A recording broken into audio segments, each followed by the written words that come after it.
So I'm speaking to Christian Moldes for Quince Kings. Quince. Yeah. Because it's a quinceanera. Quinceañera, yeah, it's Spanish for 15. One of a dozen projects selected among the 4,000 sent to the Sundance Labs. When I saw the title, it meant nothing to me. When I read the bio, I started laughing. Okay. The descriptive information. Sure. What about your past projects you've done producing? Pretty much, you've done some work for yourself where you've produced your own things, worked on your own things. So producing, writing, directing, body of work for the past decade. How did all those projects, those creative projects, inform you on a project that essentially brings you back home to turf that you know well, to a landscape you know well, but this scene feels like something completely ridiculous. So how did those former creative projects help bring you to this place and to this project? It's a very perceptive question in terms of my background and how it informs this project in particular. There's kind of a two-pronged answer here. I think the concept actually came to me in 2009, believe it or not, before I was actually a screenwriter. And I wanted to be a screenwriter, but hadn't done it yet, And at that time, I was trying to be an actor, and I was, but I was also editing to make ends meet, and producing as needed. I was kind of a yes man, doing the freelance thing, and that made me very well-rounded over time. And I made something of a career in the short form space. Trailers, teasers, promos, honor promotions, branded content, and that's kind of what kept me afloat.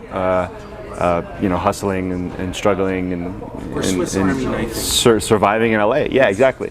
And so, how did it inform it? Well, I'm very much a Swiss Army man, in the sense that I wouldn't say no to any gigs, and I became skilled in many different things, a jack of all trades, master of none, and I felt like around 26 or so, I had to make a decision, pick a lane, so to speak, and that was an interesting year for me, because that's when I realized, I think like 26, 27 is the last sort of year or era in which, I was clinging to the lie that I know everything, and realizing that I don't. And I was like, okay, well, editing is something I'm good at, it makes me money, it's consistent. Screenwriting is the thing that I'm passionate about. So let me go this route. I'm also comfortable in my little corner, the editing cave. I'm very cerebral. I have my moments of extroversion, and I can also be the life of the party, of course, but that was something more in line with what I saw my future going, and I feel also very comfortable behind the camera as a director. I've done a bunch of short form stuff, and producerially, I like to say that I edited for survival, I write for passion, and I produce out of necessity. And so, in that sense, I became somewhat well-rounded in whatever production I was a part of, and I'm very proud of that, and that was by design. But over time, I started to hone in more and more on screenwriting, the passion, so to speak. Directing is, I feel, in my life path. I'll get there when I feel ready. It took me a very long time, relative to my career, to find my voice as a writer. I'd say more or less 12 years. In 2020 is when I said, I'm going to do this full throttle. So maybe I was around 8 or 9 years at that point. You've seen many versions of the final draft, right? You've seen different iterations of it. Sure. Yeah. I mean, the idea specifically for Quince Kings, as I mentioned, came to me very early in my journey. It was 2009. It was a year out of the Obama administration. It wasn't a polarizing issue as it is today in the post-Trump era, speaking specifically about immigration. It was more about reform. So I didn't think about it. It wasn't front of mind in that regard. It was more just like a buddy comedy. I was kind of standing on the heels of the success of Wedding Crashers and Superbad, the sort of resurgence of the buddy comedies of this era, the R-rated, haha, sort of two friends crashing weddings or going to high school parties right before college. And so the concept at the time was something of a rip-off, to be honest, of I'd like to see people who look like me, Latinos crashing quinceañeras, is a world I know very well. I was a chambelán, which is the equivalent of a groom, so to speak, in quinceañeras 4 times. That's how many times I went to so many that I was just like a very popular, ideal partner for go-to. I was kind of a go-to, and I had a group of friends. And so at the time I thought, how fun, a group of friends crash quinceañeras to like whatever, hit on girls, like sneak in, some alcohol, like play tricks on the adults, and then it becomes a fun, deep exploration of friendship before they all have to go off to different schools. That's what it used to be, but it didn't feel right. I felt like it's lacking an emotional soul of something that I can't really identify right now, and plus, again, it felt a little bit like a rip-off. There wasn't an angle with immigration yet, and I also didn't feel comfortable as a screenwriter to tackle a feature at that time. I was 24, 25.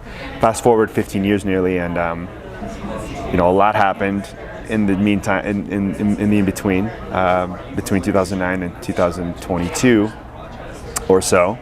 I had to grow a lot as a screenwriter, as an artist, as a man.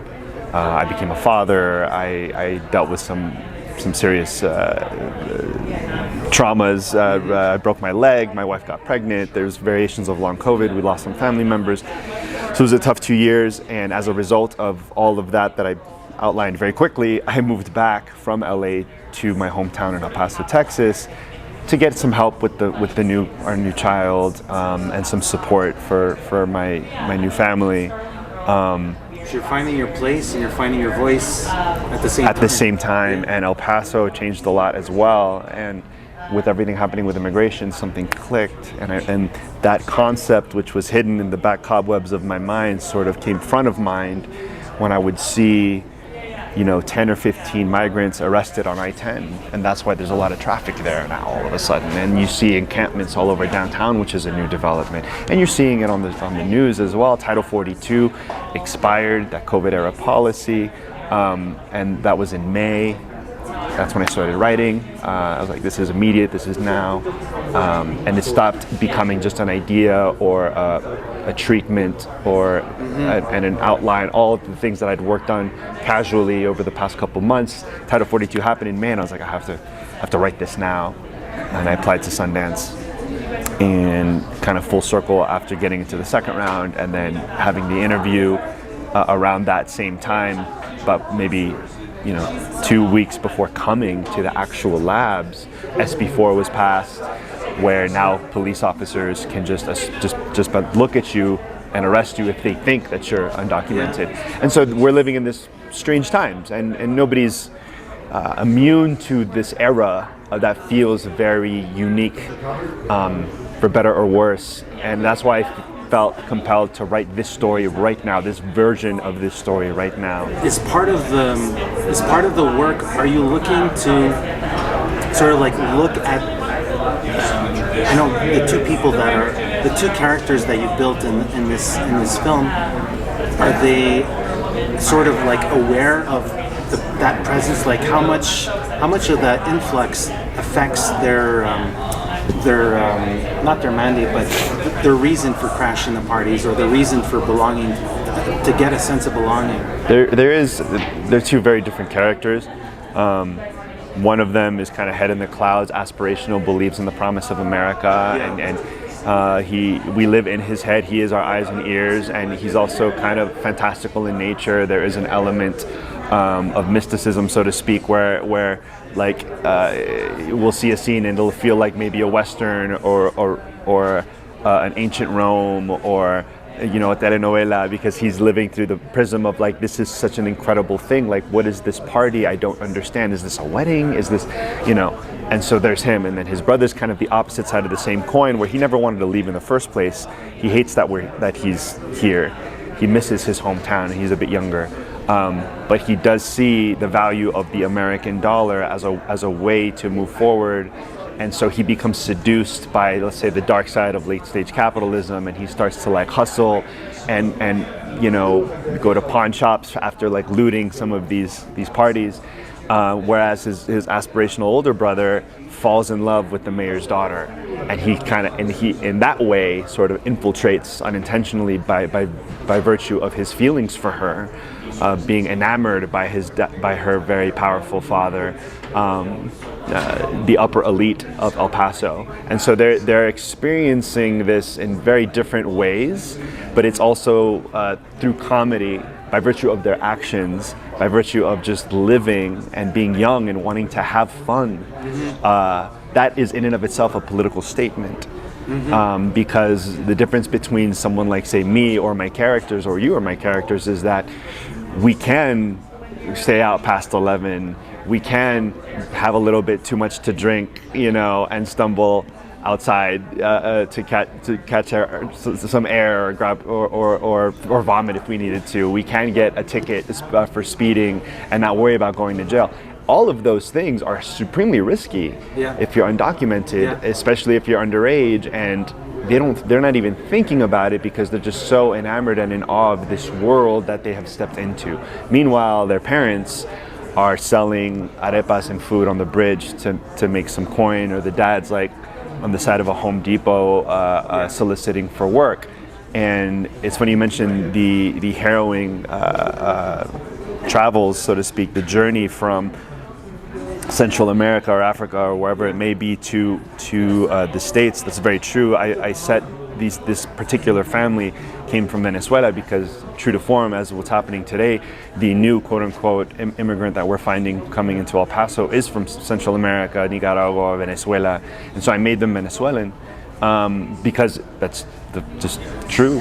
And one of the descriptions that I have for my characters, the father of my two characters, is that he's kind of like a 1980s Volvo, still running strong despite traversing 2 continents, and that's very much what it is like for a lot of these people who are able to luckily survive and make it and get to El Paso or whatever city, whether it's San Diego or Laredo. When they arrive, it's like, okay, I'm here, I made it, now I have to work to become American and to assimilate in an environment in which I am unwanted. And at any point now, today, in this post-Trump era where you have Governor Abbott putting buoys in the river specifically designed to murder people trying to cross it, you could just get deported for whatever reason. And there is an element of fear, of anxiety, of uncertainty, and yet a strong need to prove yourself in a way that in 2009 I think would not have landed as strongly emotionally. What element do you think of your screenplay? What was the standout element that really spoke to the advisors that invited you? What do you think is that aha moment that said, hey, we really want him to participate and to discuss this project at length? It might be tone, it might be comedy elements. I don't want to speak for them, but from what I was told, and I was very blessed to sit amongst these incredible, towering figures and call them equals. They, to me, felt very in tune with the characters. They fell for them. They were rooting for them immediately. They thought it was very funny, which was a great relief. Despite the ways in which they were navigating this world, they were still rooting for them, even though they might be snagging some things and stealing it to give back to the family, kind of in a Robin Hood kind of way, or ignorant to the fact that what they're doing is technically illegal or dangerous, or the fact that they're lying to these people in order to fit in. Despite all of that, they really believed in them, loved them, and followed them, and were rooting for them, which I think was a strength. And the fact that it was comedy, that I tackle a very serious subject in a lighthearted way, that regardless of your background, they said I could see the average American in Iowa or Idaho rooting for these characters and enjoying and laughing. And I think that's the one thing, at least for the first half of the script, really pulled them in. There was a strong voice as well that, again, took me a long time to kind of find myself. And while there is a lot to improve on this draft, obviously, which is another reason why I believe I was selected, it's they see the promise in what it can become.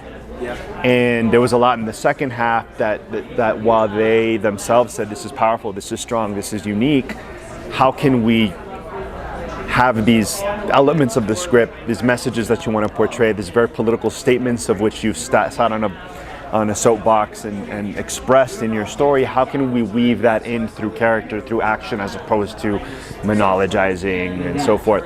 And so those are great, just advice, just great advising and mentorship that I got through them, that I believe helped get me that slot, that opportunity. There are other elements, I'm sure, but those are the ones that I remember top of mind that were both a great compliment and also an understanding of that this is going to get better through them, and I'm very blessed. Some of these projects that attend the labs don't have a behind-the-lines team involved. Might be the case here, but do you have maybe a producer on board that you can talk about, or is there anybody accompanying you with the realization of this project? I'd had the idea for over 15 years now, and it being developed lately was more due to my environment more than anything. However, I was a part of an incubator program last year with a company called Snarky Elephant and a producer named Neil Ludovich, and he's very supportive in their whatever I was writing or developing throughout the year. They were there as a, hey, is there anything we could do to help? And I remember specifically wondering if I should apply, because it was May. And if you recall, May of last year was also when the writer's strike happened, and I was like, am I crossing the picket line by applying to Sundance? Okay. And at the time it felt that way, because it was very passionate, we're cutting off all the funnels for content for the industry. And so they were there as a hey, we're here to help in the event that you decide to do it. And last minute, the day of the deadline, I was like, let's do it. These are my questions. These are the answers to my questions. These are my 5 pages. What do you think? So in that sense, they were very supportive. And that was a year-long program, of which I'm very indebted to them and very thankful. In terms of its future, I'm very excited to see what happens with the project, how long it takes for the script to really feel like, okay, this is as far as I can get it, and who it will attract by virtue of what it becomes. I don't know yet, I know what has to happen. I don't know exactly how I'm going to do it yet, which is a part of the process, and it's very exciting. And in that regard, I am more than anything grateful and excited to have the Sundance Institute support throughout it, because once they feel it's also ready, they're like, all right, who do you think is going to be the best potential EP or company that we should go to? And that's an ongoing process of which I'm very excited to partake. And also, should I direct, or should I attach a director, and things like that? These are very important questions that I'm pondering now, and that I'm right in a way, yeah. And I look forward to getting to that point, and it's a very exciting time.